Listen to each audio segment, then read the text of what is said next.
Secretary of State Marco Rubio outlined several changes happening at the State Department, including a focus on ending mass immigration and de-emphasizing DEI. NTD's Washington correspondent Jack Bradley has the details. Newly sworn-in Secretary of State Marco Rubio is signaling many changes for the State Department, all of which line up with some of Trump's roughly 200 new executive orders. In a memo released Wednesday, Rubio outlined changes including ending programs related to diversity, equity, and inclusion, or DEI. This follows the Trump administration's order to place all federal DEI employees on paid leave and remove related websites and social media accounts.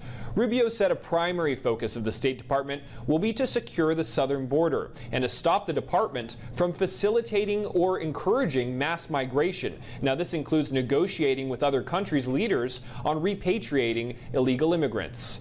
In our republic, the voters decide the course of our nation, both domestically and abroad. And they have elected Donald J. Trump as our president when it comes to foreign policy on a very clear mission. And that mission is to ensure that our foreign policy is centered on one thing, and that is the advancement of our national interest, which they have clearly defined through his campaign as anything that makes us stronger, or safer, or more prosperous. Another goal outlined by Rubio is to stop the censorship and suppression of information.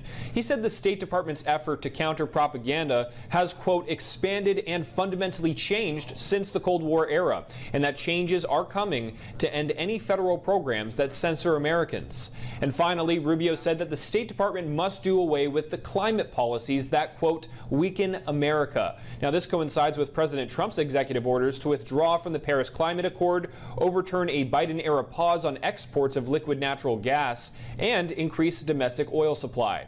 There will be changes, but the changes are not meant to be destructive. They're not meant to be punitive. Some of the issues that confront humanity today have no precedent. They have no historic precedent. Some of the challenges we face have no historic precedent. These comments signify a major and immediate change from how the last administration led the State Department to now. Reporting from Washington, D.C., Jack Bradley, NTD News. Is Secretary of State Marco Rubio still under Chinese sanctions? That's a question that Beijing's foreign ministry was asked on Wednesday. Here's more. China recently changed the official translation of Rubio's surname, making some wonder if that indicates he's no longer sanctioned. Beijing slapped sanctions on Rubio over his support of human rights in China back when he was a senator.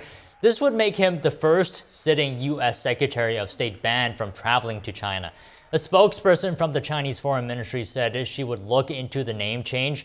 She said Chinese sanctions targeted actions that harmed China's legitimate rights and interests.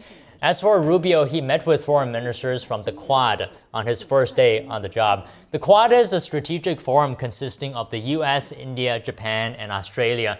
They share concerns about their common adversary, China. Analysts said the meeting is designed to signal that countering Beijing is a top priority for President Trump.